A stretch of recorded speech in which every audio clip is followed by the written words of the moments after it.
নারীকে আলাদা বর্গ করে দেখার কিছু নাই। আপনি যদি রাত্র 10টার সময় রাস্তা দিয়ে হাঁটার একা অধিকার রাখেন, একটা মেয়েও রাস্তা দিয়ে একা যাওয়ার অধিকার রাখেন। নারীকে মানুষ হিসেবে দেখতে শিখুন। মানুষ হিসেবে এই রাষ্ট্রের সকলের অধিকার সমান।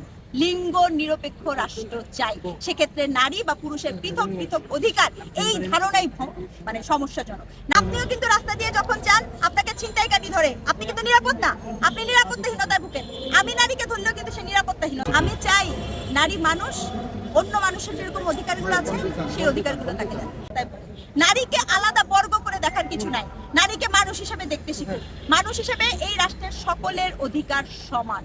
লিঙ্গ নিরপেক্ষ রাষ্ট্র চাই। সেক্ষেত্রে নারী বা পুরুষের পৃথক পৃথক অধিকার, এই ধারণাই মানে সমস্যাজনক। নারী বা পুরুষের পৃথক পৃথক অধিকার হওয়ার কোনো কারণ নেই। আপনাকে একটা প্রশ্ন করি, 21 বছরের ছেলে বিয়ে করে আর 18 বছরের মেয়ে বিয়ে করে, কেন?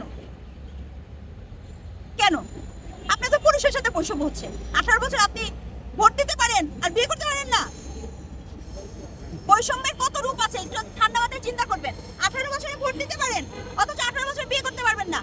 কেন করেছে জানেন? কারণ নারীকে, পুরুষকে গার্ডিয়ান বানিয়েছে। ওই যে আপনার বাংলাদেশের চেতনা যে পুরুষকে বড় হইতে হবে বয়সে, পুরুষকে গার্ডিয়ান হইতে হবে, এই জন্য আপনি কি করেছেন? 18 বছরের নারী আর 21 বছরের ছেলের বিয়ের অধিকার দিয়েছেন। এগুলো চেঞ্জ করা খুবই জরুরি। এগুলো সকলের সমান হওয়া খুবই জরুরি। আলাদা করে দেখার কিছু নেই। আপনি মানুষ হিসেবে দেখেন, দ্যাটস এনাফ। ধর্ষকের ক্ষেত্রে দেখেন, আমি এই ক্ষেত্রে খুব এমন একটা অজনপ্রিয় কথা বলবো আপনাকে, দেখে আপনাদের ভালো লাগবে না। আমি কিন্তু ধর্ষকের মৃত্যুদণ্ড চাই না। এটা আমি শুধু না, যখন ব্রিটিশ ল হয়েছিল তখন কিন্তু ধর্ষকের মৃত্যুদণ্ড চাওয়া হয়নি। কেন চাওয়া হয়নি জানেন?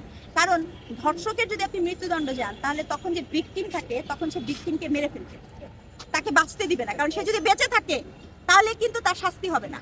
তাহলে কি করতে হবে? আপনাকে ধর্ষকের শাস্তির প্রক্রিয়াটাকে সংশোধন করতে হবে।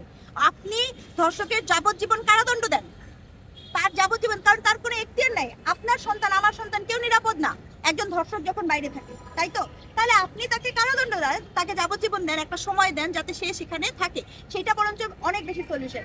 ধর্ষক হওয়ার পরে যিনি, আমাদের যে প্রক্রিয়া, আমাদের প্রক্রিয়াতে কি আছে? আপনার মেডিকেল করতে হবে, খুব তাড়াতাড়ি মেডিকেল করতে হবে।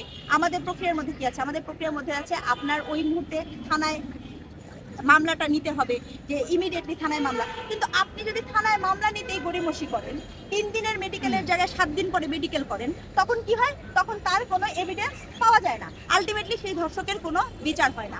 আমি যেটা বলবো যে ধর্ষণের শাস্তি যাবজ্জীবন করে ধর্ষকের শাস্তি দ্রুত বিচার ট্রাইব্যুনালে নিয়ে আসা উচিত। অর্থাৎ কোনো ধর্ষকের শাস্তি 40 দিনের মধ্যে আপনাকে করে ফেলতে হবে। আপনি 40 ডেজের মধ্যে ধর্ষকের শাস্তি কনফার্ম করেন, দেখবেন ধর্ষকের ধর্ষণ এমনি।